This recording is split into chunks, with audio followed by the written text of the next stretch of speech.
Sometimes I feel like I want to fly without no wings. Hello, everyone. My name is Matt Barkoff. I am the Sober Cold Bear, and welcome to episode 11 of the Sober Cold Bear podcast. Thank you so much for taking the time to join us today. Joining me today is Mr. Vig Adams. Hello, Vig. Thank you for joining. Thank you for joining. Really appreciate you being here. Well, thank you for having me. I really appreciate that. Yeah, you got it. Just a quick disclaimer on the Sober Cold Bear podcast. This is not a program about getting sober. This is a resource to you. I am working an active alcoholic and drug recovery program. I go to AA, as does Vig, which you'll hear his story in a few minutes. But by all means, this is, like I said, a resource. If you need help, ask for help. Go to a loved one, go to your spouse, tell your best friend. This is not something that you can likely do alone. I've tried it and it doesn't work. Usually you need a community. And that kind of really dovetails into today's conversation. Vig Adams and I met through Facebook. Vig has an absolutely incredible community, which he has set up called Alcohol Is Not My Problem. It's a sober community. He has 211,000 members. Absolutely incredible, Vig. And I'm just grateful that you were able to, first of all, respond to me, because I'm sure you get, reach outs from a lot of folks either asking for help or wanting to talk to you and find out your story. And you were so gracious to respond to me. So before we get into understanding the community and, your experience, strength and hope, and how you've helped others, which I'm sure you have, why don't we just learn a little bit about you? Tell us a little bit about yourself, your sobriety story, and we'll see where we go from here. So go ahead and take it away. Thanks, Vig. Sure. Yeah, thanks again, Matt. I just turned 65 and I recently retired. And a year ago, I sold my business. And if you ever got to know me, or at least back then, you would know stress was a big part of my life. That was just a normal part of my life, owning a business, especially going through the pandemic and the supply issues, everything else that we had to face. It just, that's who I was. And I was wired to handle tons of stress, and alcohol was my little remedy to remove that stress and keep my balance in life, I guess, was the way I approached it. And eventually, as we all know, alcohol will catch up with you and start to really cause problems. Yes, it will. And, the interesting thing is it's such a slow burn. And you realize, that hangover was one too many, and you start questioning your drinking. But when you have this echo chamber around you saying that's normal, this is normal, and I had a doctor who was really good at treating the symptoms of what I was dealing with, I just kept fighting harder to keep my head above water and try to stay on top of things. And we all know that doesn't work. And back in 2007 I was in my 40s, and I was really starting to feel it. And I fortunately had a really close fraternity brother who had been sober for a long time, and he kept talking up the big virtues of AA. And he says, I'll be glad to take you someday. Long story short, he took me to my first AA meeting in 2007.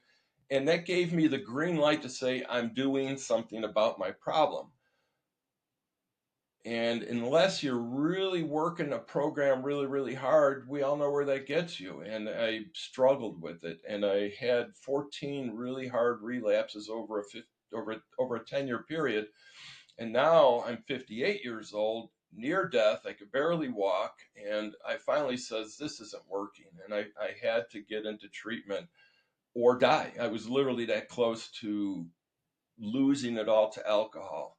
And I was just always taking the shortest route, and I found a outpatient program in my own town. I says, this will work. I can have the controlled environment of an outpatient program to support me while I still manage the company that I owned. And it did work out. But by this time, I was so determined to make it work that I really went all in on it. So, Mm. long story short, that this outpatient program exposed me to a whole new set of tools that I did not have. And even at the time, I wasn't fully aware of the depth of my problem. I just thought I was a quote unquote alcoholic.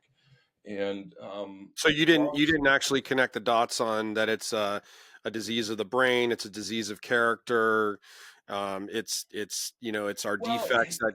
that was all out in the open. That was all Mm. because AA does a great job of fleshing that out and saying, here's where some of your ingredients are to what's going on.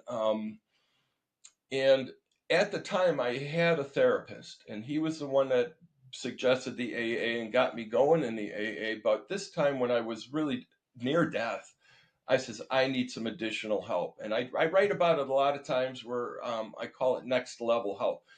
It gets you to a certain point in recovery, but if so much of this is mental health, and so much of this really gets into the area where you need experts involved. And it was just a whim. I've pulled out the internet and I started searching local therapists for just another second opinion, if you will. And Sure. how they all have their little 4 letters at the end of their names when you're looking it up. And I saw one set of the letters I never saw before, and it said EMDR. And I had no idea what that was, and that is essentially a treatment program. I do EMDR weekly. Yeah. Oh, well, there you go. And that's for eye movement desensitization, reprocessing. Right. Um, It's for folks that have experienced historical trauma, and the EMDR approach allows you to really hone in on and work on those traumas with a therapist. and none of that was aware to me at all. I just said, I got to Yep. go talk to this guy. And he sits me down in his office and we start talking. And not even 5 minutes into the conversation, he goes, I have to let you in on something, that you have PTSD. And he said, more specifically, you have childhood PTSD. And that shook me to my core. I was like, I've never had super bad things happen to me, but the longer we talked about it, what we consider bad, we think of soldiers and violence and wars and that type of thing. And the effect of some events to a child are catastrophic when you really think about it. And for myself, I was successful. I was 55 years old. I had the bull by the horn. I had a very successful business. So how could I think there was really something wrong with me? And in fact, I kind of denied the diagnosis. But when he brought me into what was really going on inside of me, it really started to add up. And simply put, if you know what EMDR is, it gives you a tool to calm yourself down. And Yep. I sort of really pulled it all together, connected the dots, if you will, because of one thing, and that was my journal. Hmm. And I started a journal my very first day one, which was in 2007. It's still active on another group called mywayout.org. It was the Oh, first sober interesting. group, and it was the only sober group at the time back in 2007. And I'm actually there under a different name. It's called For the Boys. So you can go there and read my whole story. It's down in the some little section where you can do stuff. It was a really interesting group, and it's over in You Europe. started this community. I'm just looking at it online as we're talking here. You No, no, started no. A this. lady started. She Okay. was a therapist, and Hmm. she sells her program through that. But there's a free section you can go to. It's halfway down the page in like our stories or something like that, and you'll see. I think I'm even at the top still.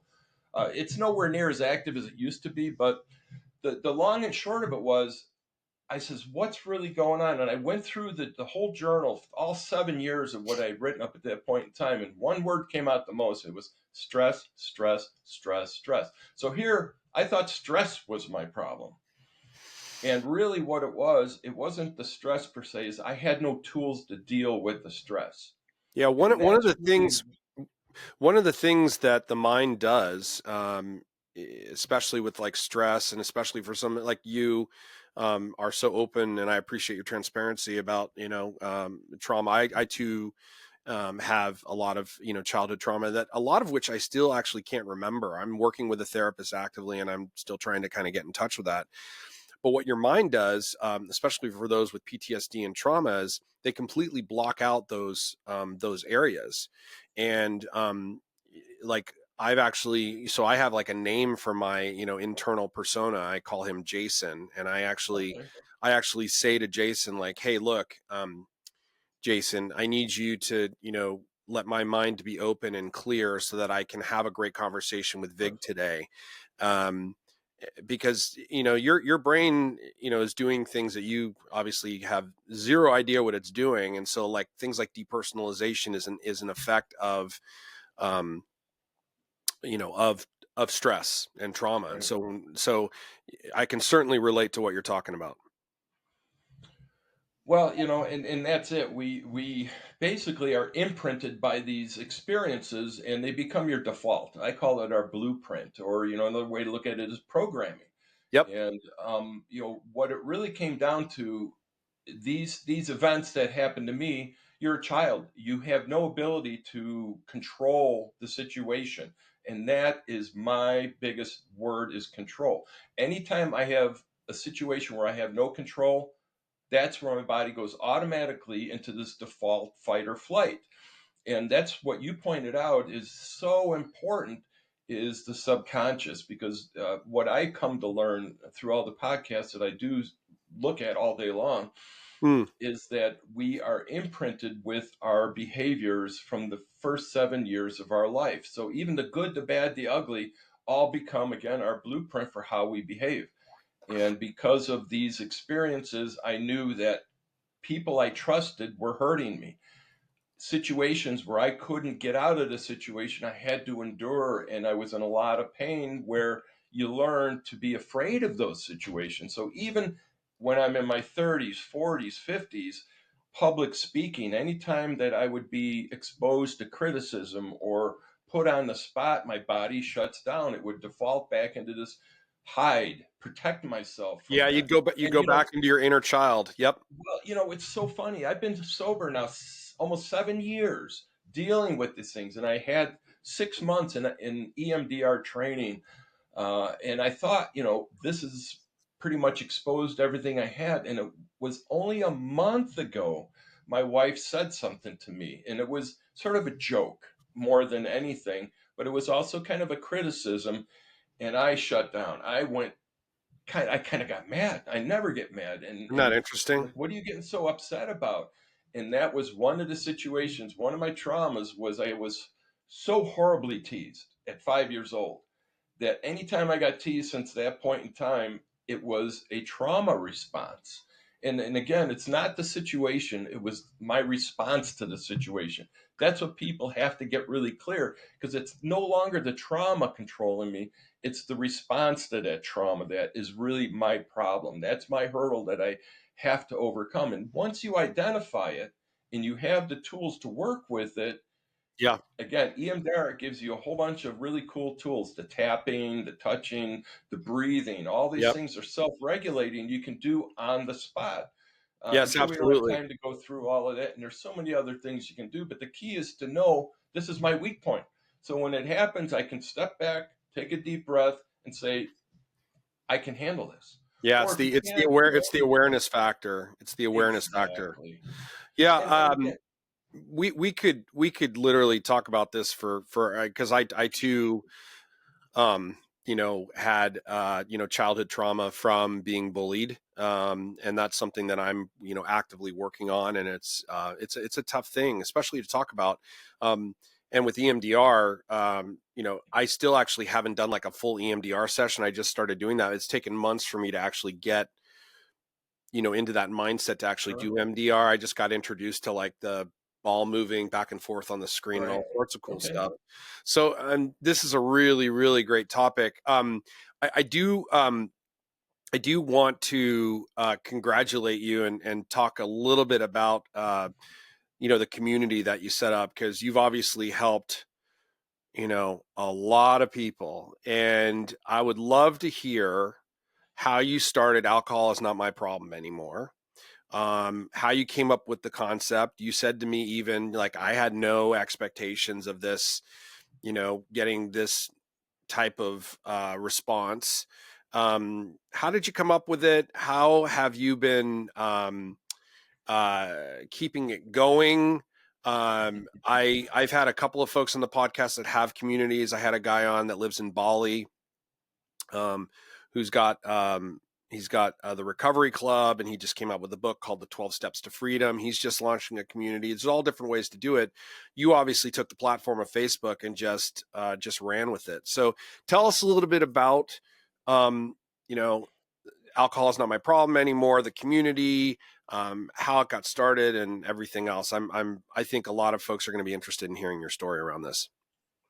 Well, I think a lot of it was really due to the pandemic. I was thankfully sober already 18 months when the pandemic hit. Otherwise, I know I'd be dead. Everybody day drinking. That was like, God, is that so cool? I was almost envious of all these people having apparently a good time, riding out a very horrific time of our lives. I mean, it was really uncertain. And yeah, I was think part of that's that why, story.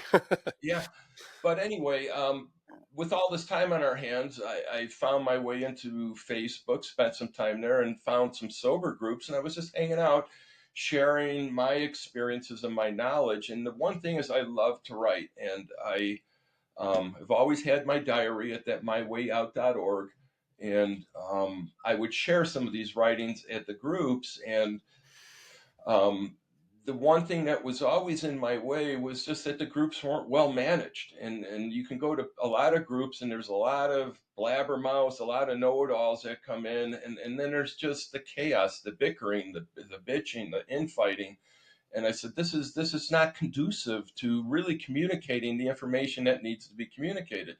And a lot of it was dominated by just the rote messages of other programs. I'm like, how can we give voices to the people so that the people who have stories to be told can tell them? And even that wasn't a priority of mine. Mine was just a spot. I needed a spot to dump what I was writing. And so I You started it. So you started it, Vig, as something that you wanted to do for just yourself, and no, I oh, did wanted to open it up to a select group of people that were part of my friendship circle, my support circle on there. okay. I had hundreds of friends, and I thought, you know what? We need a spot for us. We need a spot where we can all talk and communicate, maybe even do some Zooms together, things like that. And so it was twofold. One is to have a place where I could put all my writings. I figure I need a spot to collect the podcasts that I like, the stories that I like, the books that I like to read, and obviously the writings that I like to write. And it sort of started from there. And then we had people coming in and they would read and make comments. It's really controllable when you only have 50 people. And Sure. it was over time. All of a sudden there's 250 people. And then I got my first 1,000 and it was a big deal. But I really didn't do anything more than just have a platform for people to come to and they can be heard.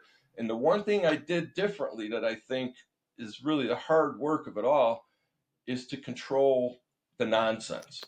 So there's a there's a lot of playing hall monitor that comes along with running a group of that size. And it just seemed to hit a mark with a lot of people. And I think the name itself gave a suggestion that there's more going on here. And All right. So when we were talking a little bit about Vig, you started to kind of post your ideas and to the mywayout.org site, the forum, and then um, you started the sober community. Alcohol is not my problem anymore. Tell us, and I think you invited kind of a number of friends. So tell us a little bit about kind of how that's evolved into what it is today, and just how you got to so many members. And obviously, I want to talk about some of the success stories that you've seen on there, but we'll sure. dive into that in a second. Well, again, I basically wanted a spot where I could put my information. It just seemed like I had a lot to say, and that there were other groups that were just not quite devoted to new information, if you will. It was just the same old, and a bunch of people arguing over what's the best way to do these things. And the sites, frankly, weren't managed well, and there was just a lot of bickering. And so I just wanted to get away from the noise. And it really seemed to hit a chord with a lot of people because there was really a core group of people that just wanted to work on being sober and finding better ways to do it. And so we started a small little group. And again, my goal was just to have a spot where I could put my information Right. and have it in one little location. And then it just started to blossom where other people who were equally as involved and equally as dedicated to communicating the message. And we all started to congregate in this one little spot.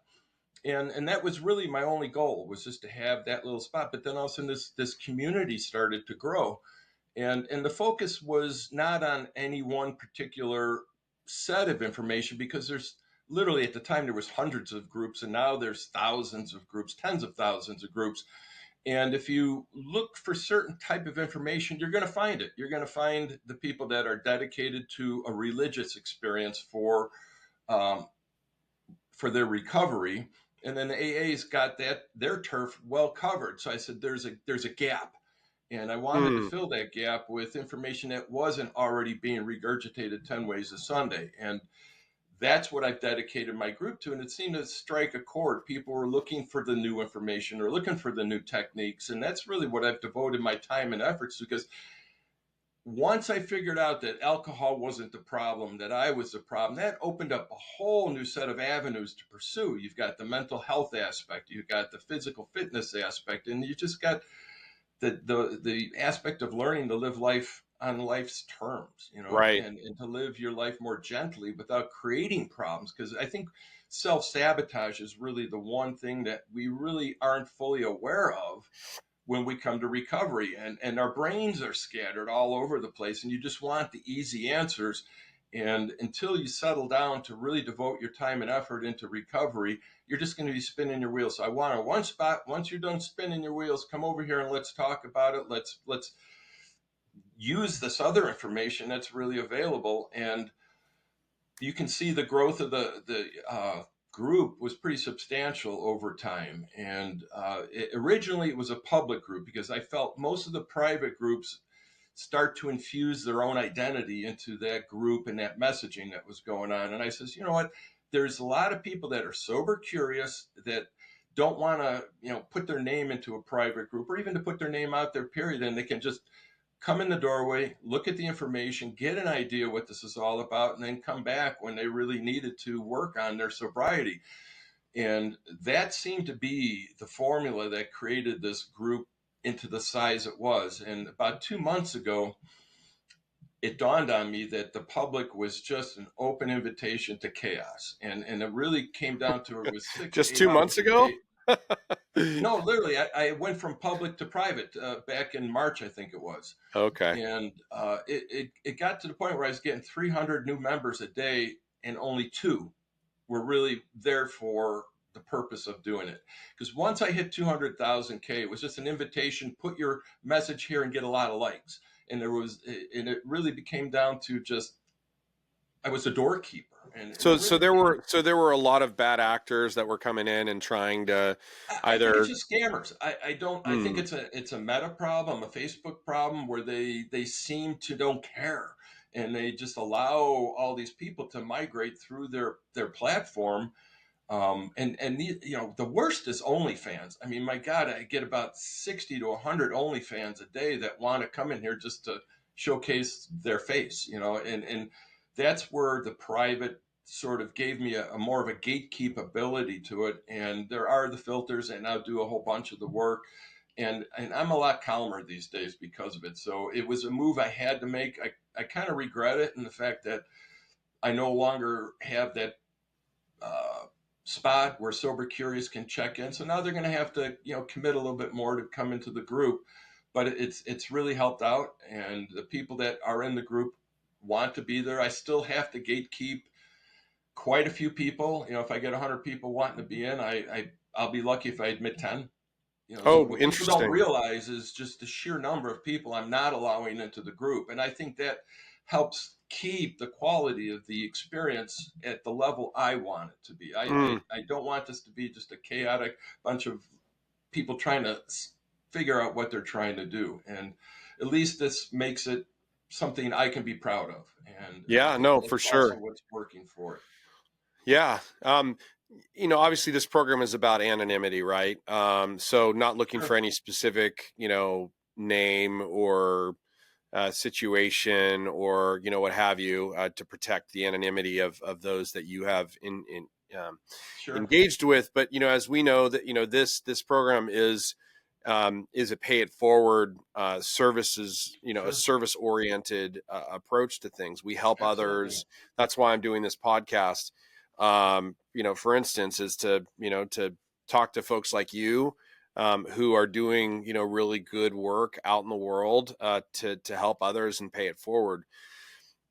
Does one particular or two particular experiences come to mind, or stories where that was really powerful when you realized just what you were creating here, whether it be somebody come in and reach out to you or share their stories? Is there anything that kind of pops out, um, that you might be able to share? And because a this is a huge responsibility for you, right? Being the person that's moderating this community with 200,000 people, and you have a responsibility, like you said, to get the right folks in there and weed out those that aren't. So maybe you could talk through some cool stories that have always kind of sat with you. Gosh, that would be very difficult because there are just so many. But the one thing that really jumped out at me or caught me by surprise was when people started thanking me for the group, and specifically, I think it was those sober curious people that all of a sudden realized that it wasn't their fault in terms of the alcohol creating these problems. Yes, we choose to drink that, but I'd say 99% of us don't know why. And that's the question that I keep asking, or asking people to ask of themselves, is why do you need that drink so much? And a big majority of my information is geared towards learning to understand how you're feeling and why you're feeling that way, so you Right. can take ownership of who you are and what your day is going to be like. And that seems to be what resonated the most with people. But it's just that consistent message of that one person who has been a member for 3 years that is all of a sudden getting traction and finally has broken free, and then they then become either a moderator or they're starting their own website. It's just Hmm. the success stories overall are really the biggest part of what's great about that group, because again, to single out any one person, any one story, um, they're all amazing, and that's really what keeps me coming every day to this Yeah. thing. And even today, there's one gentleman that has been really, because he's my age and struggling with the same things. And when you get that aha moment where they finally realize that it's not the alcohol, and that's really why I named the group "Alcohol Is Not My Problem," because it's only a tool that I was using, and I like to, and I'm pretty sure that most of us were just using it to feel better and Yep. Yeah. I mean, we hear this to. quite often, Oh and yeah. that is, alcohol always was the solution. And Correct. the solution was, you drink something or you take some type of drug, and um, the byproduct of that is not, sitting in the pain or the feelings that you're going through. And now it's, how do you, um, in a healthy way, take the approach of actually, dealing with it, looking at your character defects. Um, I did we went through step 10 this morning at my meeting, and we were just kind of talking about, like, bigger than myself, type of approach just doesn't work anymore, whether it's with your family or your coworkers. So it's always looking at, like, why am I feeling this way? What's the character defect that I'm experiencing that's causing me to be angry or bitter or resentful or mad or um any of those things, right? And actually thinking about what's the positive attribute that I can take out of this and push forward. Well, and that's really one of the more difficult things to really overcome are these habits that are really in our head. Alcohol is one of the habits, but it's only one of many habits that we have, Absolutely. and so much of it is how we think about things. And anytime I have discomfort or discord with somebody, I have to ask, instead of saying, what's with them. It's why am I reacting to it that way? And it's not just any one way. There are reasons for these things, and I call it stacking. And anytime you get aggravated, it's usually because you're already up there. You're already wound up about something, and whether you're tired, you're in physical pain, and things like the acronym HALT for hungry, angry, lonely, and tired. Love that Those are acronym. 4 ingredients we have in our back pocket all day long. So all of a sudden you're having a great day and you get hungry, and then somebody says something to you and you react. And that's a habit, is that reaction. And the one thing that nobody really told me is I have options for how I feel. And at the very moment, I can just sit there and say, wait a minute, I don't need to react like this. I want to preserve my happiness. I want to preserve the day ahead of me. And you don't get sad. You step back, you take a breath, you relax, and you think, okay, how else can I approach this situation?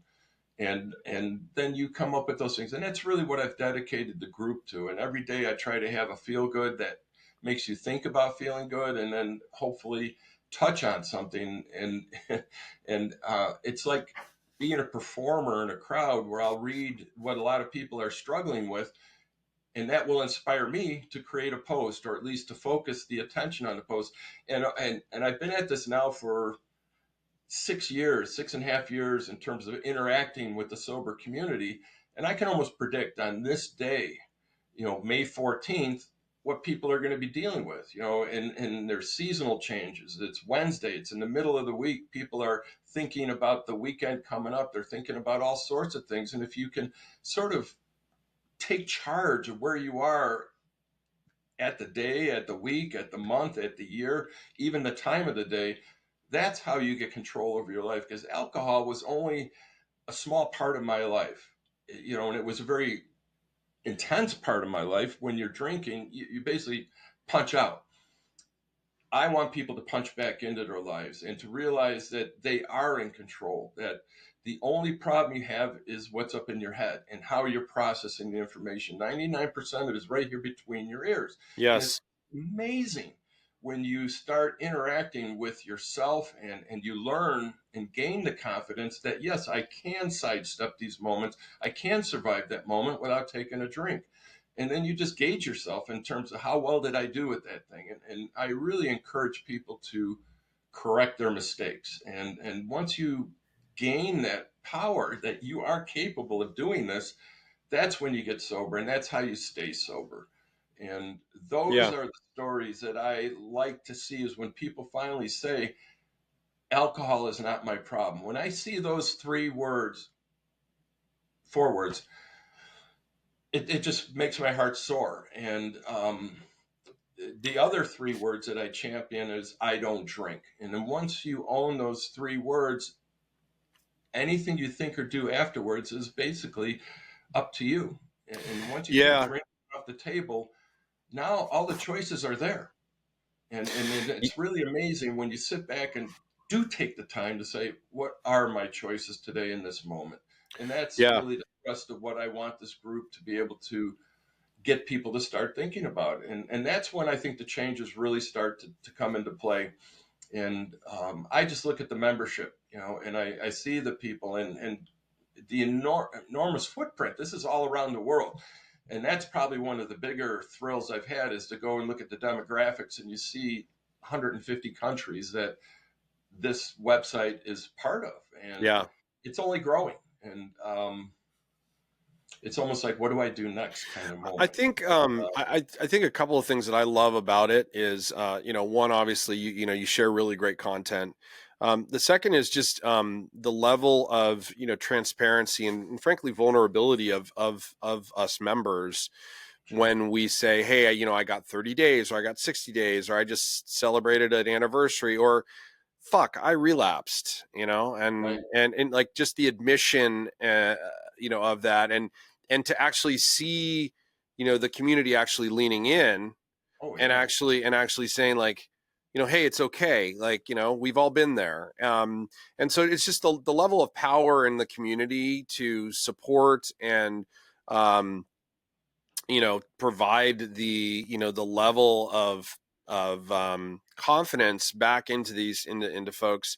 I think the other thing is, just to your point earlier, it's just it really comes down to like, and I was talking to a person the other day that's struggling, and he can't,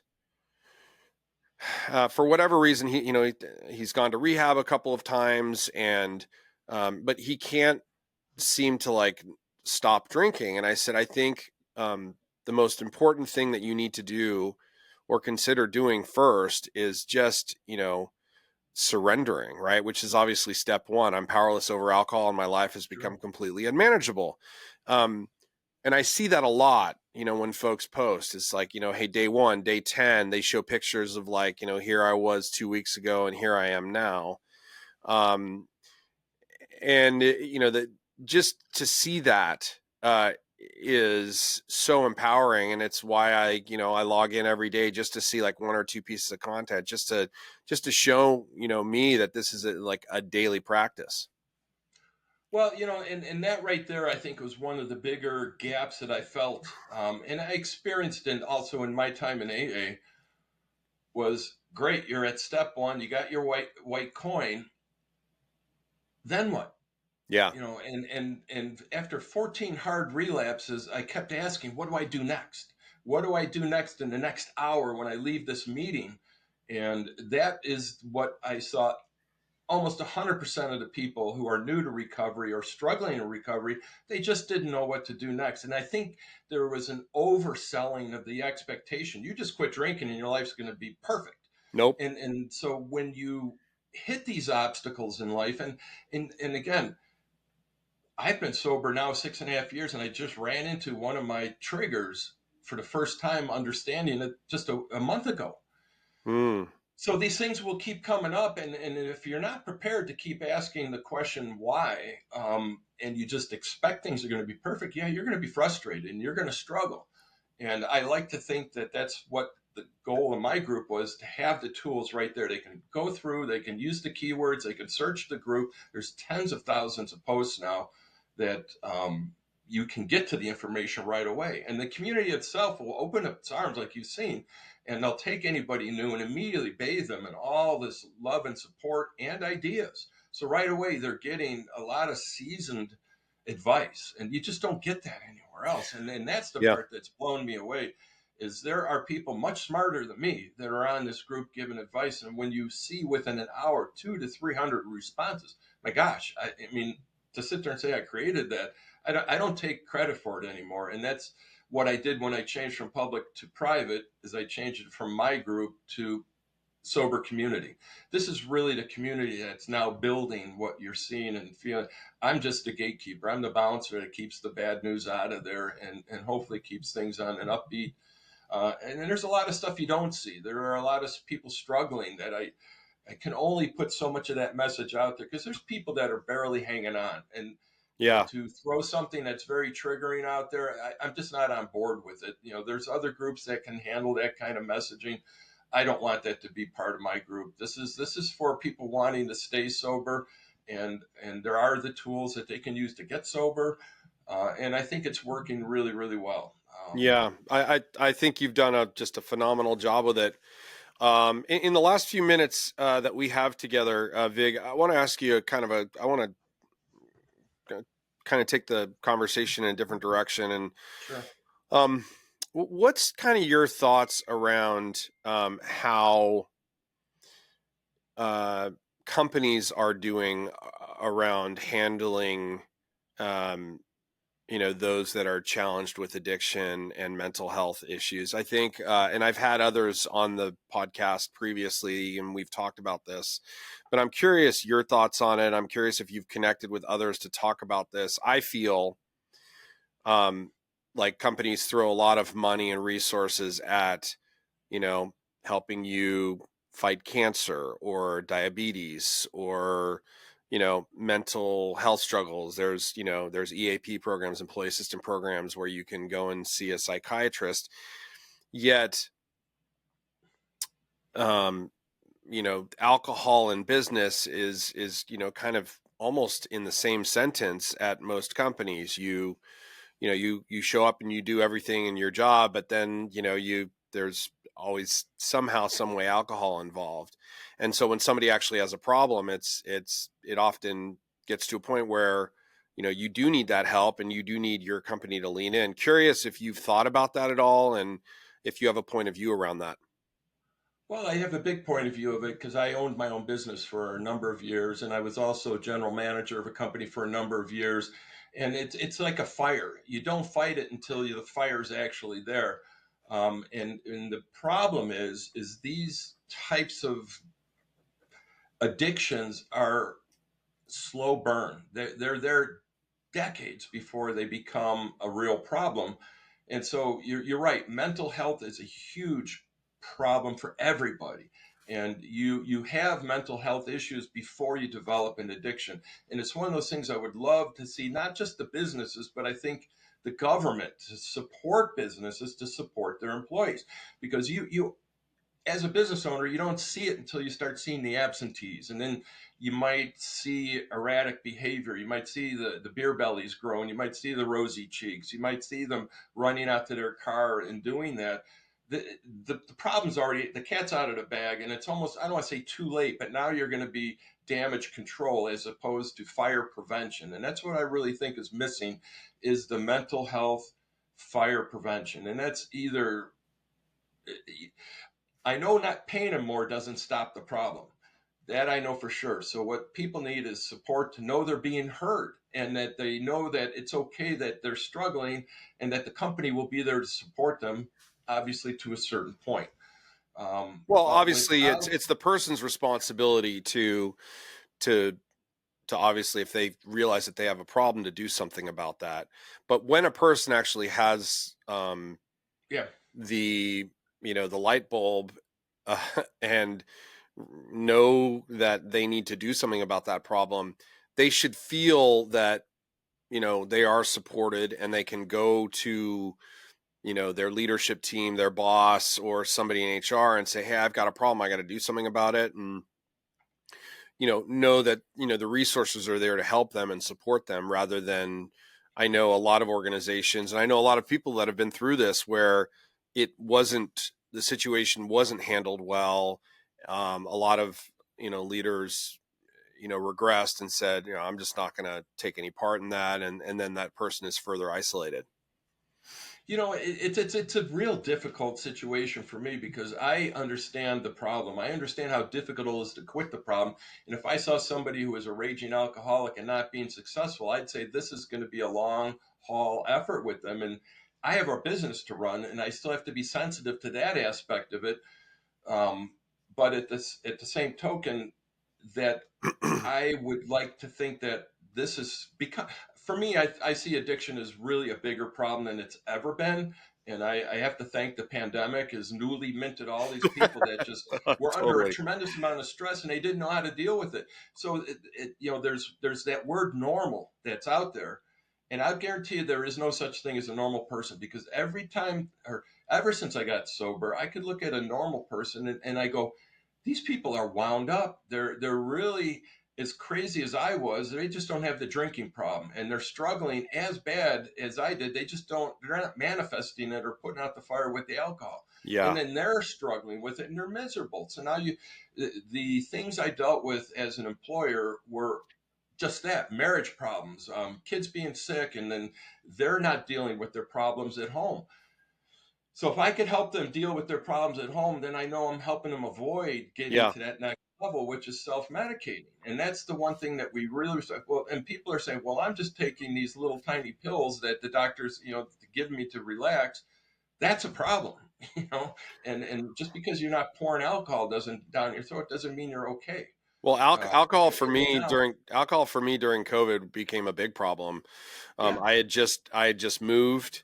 I was working at a company, and it became a daily process where come 9-10 o'clock I would take a shot or two of vodka, and that was just a wash rinse repeat type of day, and by right. 2 or 3 I was just totally I was hammered, or I was in a place where I couldn't really, operate.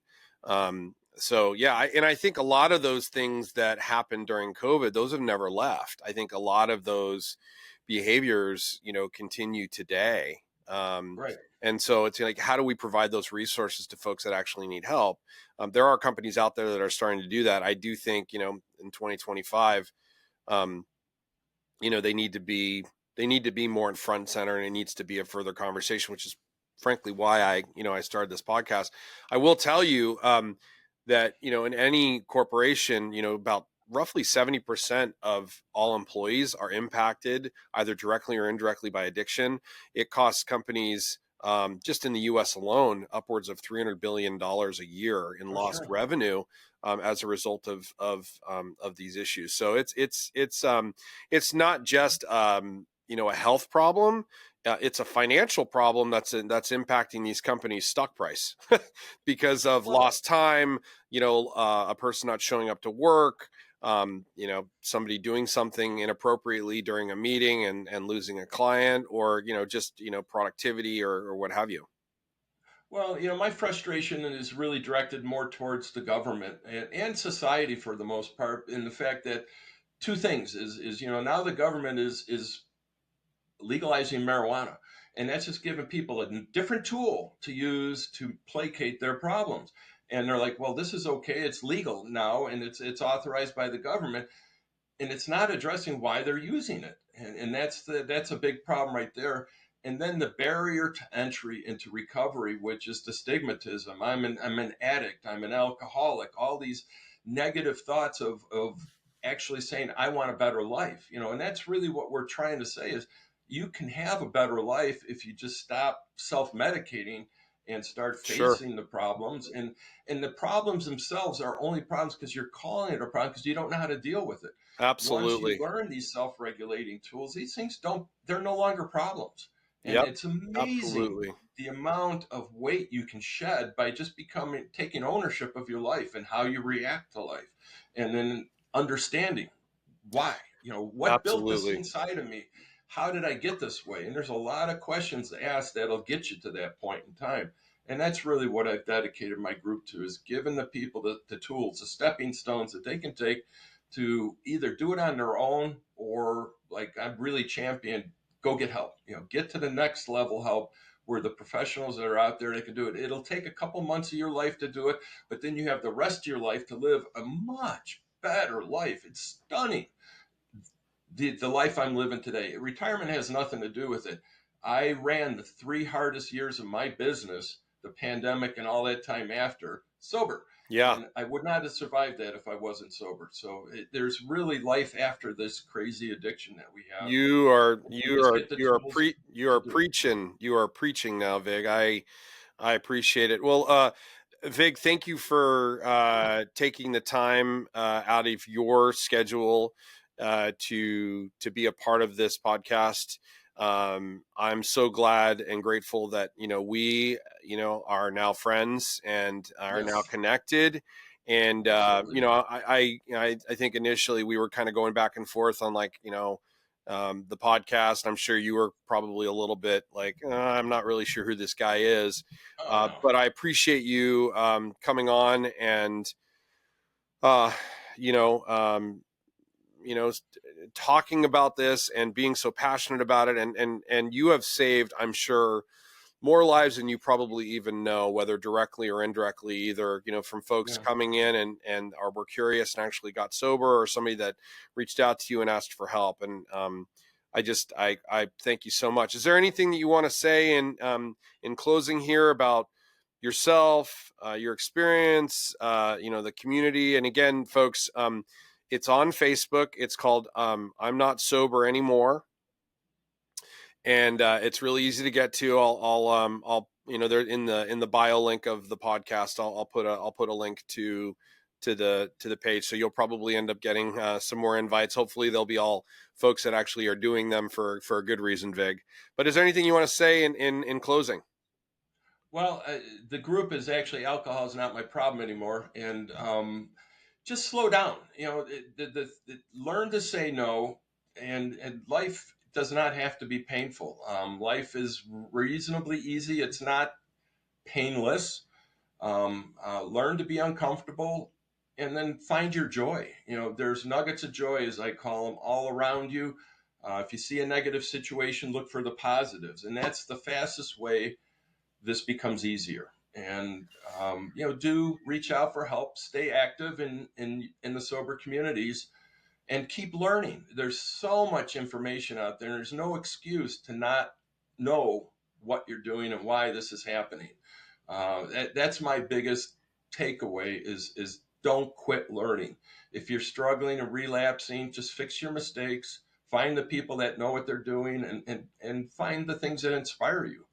And Well said. That's what I like to think. This every day you can come to my group and get just that. Well said. And just to echo that, Vig, this is a very lonely disease, and if you try and do it by yourself, to your point, it's very, very hard. This is why the power of community is such a big deal.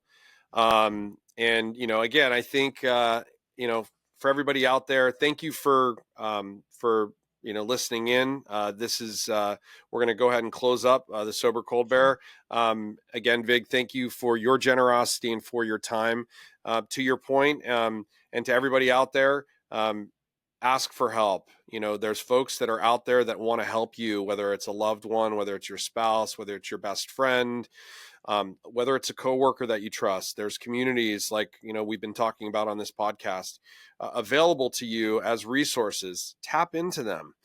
Reach out to those that, can provide you some guidance. And if you think that you have a problem, it's likely that you probably do have a problem. So it's okay to not be okay, and it's okay to ask for help. So again, thanks, Vig. I appreciate you. And we're going to go ahead and sign off. And thanks again, everybody, for being a part of today. And Vig, you're a good man. I appreciate you. Thanks, Matt, and have a great day, sir. All right. Thanks, guys. Bye-bye.